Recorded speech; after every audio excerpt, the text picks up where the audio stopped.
Whenever I can find a Ouija board, I will use it. I invite the demons in, and no demons will come to me.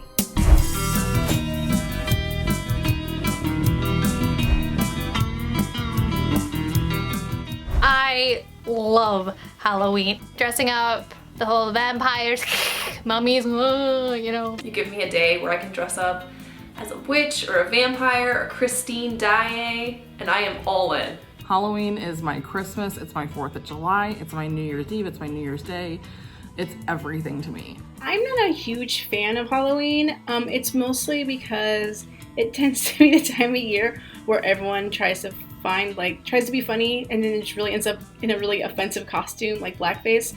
Although I will say, I am a fan of masks. I love Halloween. Candy, costumes, scaring people to death. I'm not actually a big fan of Halloween in real life. It's kind of cold and dark and scary, but I am a big fan of writing a Halloween scene.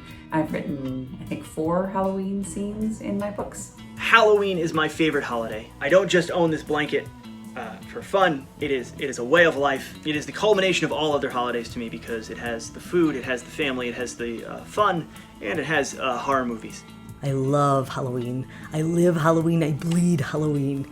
It is wonderful. It is the best time of year. I like it because it's a time that's full of darkness and weirdness and spookiness and odd things happening that you can't quite explain. Halloween is the best day of the year. Don't argue with me.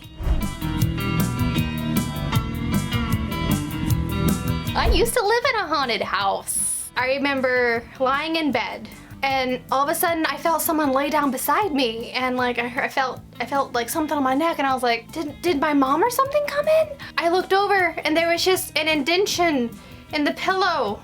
Did not like that. I've had several paranormal experiences over the years. I mean, like, I used to live in base housing. My husband was in the Air Force, and there was a lot of scary stuff that went on. There were children that were upstairs, and I could hear them laughing and playing. No one else was in the house.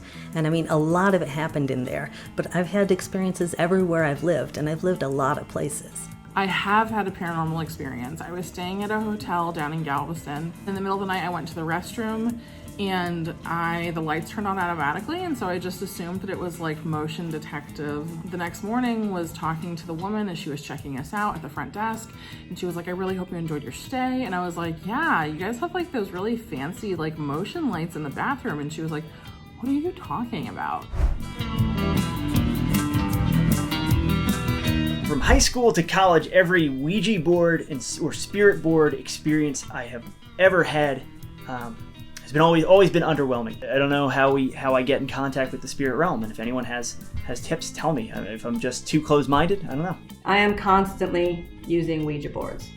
Whenever I can find a Ouija board, I will use it. I invite the demons in, and no demons will come to me. I'm a coward. I have never used a Ouija board.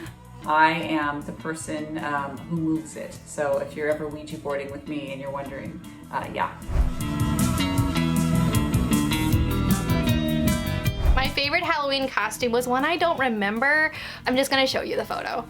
I love that Halloween costume. I'm just drunk off life and candy and more milk, and I am just so happy to be alive. Daniel LaRusso from the finale scene of The Karate Kid Part 2, which I keep in my closet all year. My favorite Halloween costume was the year I went as Cheryl Strayed from Wild. It was a warm costume. It was comfortable. The boots were easy to trick-or-treat in. I was Ursula like years and years ago, and I feel like I should revisit that costume because I feel like I could do it better now. But that costume also requires a lot of body paint, and I don't know that I have the patience for that as I've gotten older. I dressed up as a vampire last year, and it was by far my favorite costume ever. I ordered the red contacts, I got the teeth, just the fangs that you glued on. It was so extra, and I loved it.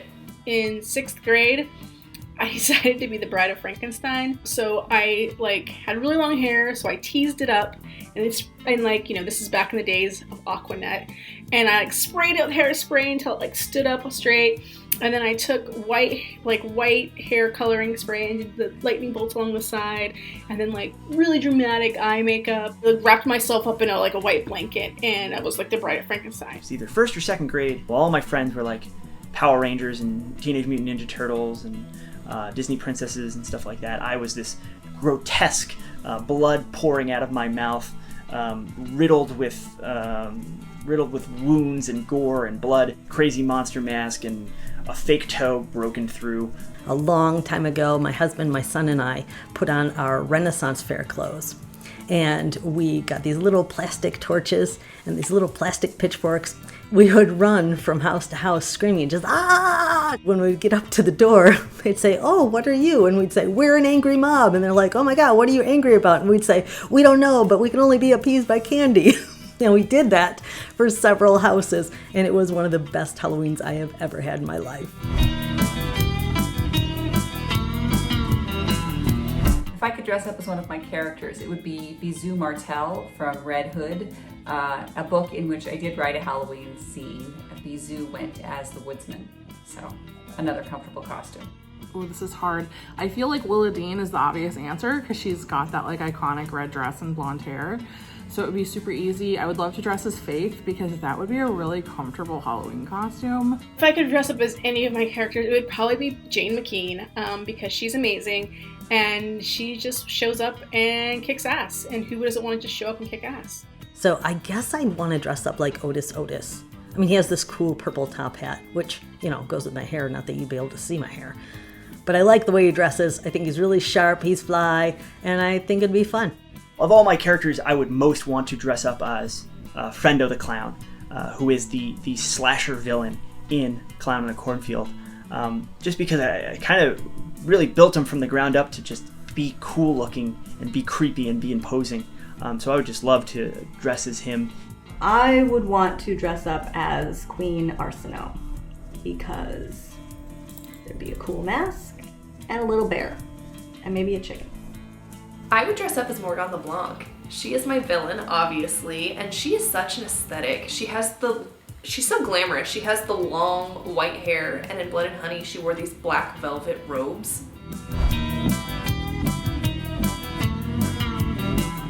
I'm a fan of almost too many horror authors to count. Stephen King, Clive Barker, Richard Matheson, Shirley Jackson, Madeline Rue, Olivia Llewellyn, Oren Gray. Current favorite, if I had to pick just one, would be Stephen Graham Jones. I think he's just amazing and scary and funny and everything I like in a horror book, he's got it. Stephen King. I mean, there are horror books that I like individually better than some of his. He probably hasn't written my favorite horror book, but I mean, he's earned it. Stephen King, and I have a book autographed by him. It's so cool. He's brilliant, and he's been scaring me since I was 12 years old, and I just really love the way that his words flow together and the way that he can wrap me up in a character and pull me into their world. I like that when I'm in a Stephen King book, the whole world around me cracks and falls away, and I am just living there with the horrors that he's created. I don't actually read horror. The last book I read that had even vague horror elements was A House of Salt and Sorrows by Aaron A. Craig. It was scary enough that I slept with the lamp on, and it wasn't even a horror. I'm pretty sure that's shelved as fantasy. Shirley Jackson, she is so rad, and the horror in her books is usually about the people rather than monsters. Real scary stuff. I've got quite a few favorite horror authors, but my favorite currently, and I think that she might argue with me that she's not technically horror, but I don't know, whatever, she totally is totally Justina Ireland. Her zombies in her Dread Nation series are spooky as hell. My favorite horror author would probably be R.L. Stine. I also really like anonymous online stories, like for Creepypasta and Slenderman and Siren Head, I guess that's the new one. I don't really have a favorite horror author.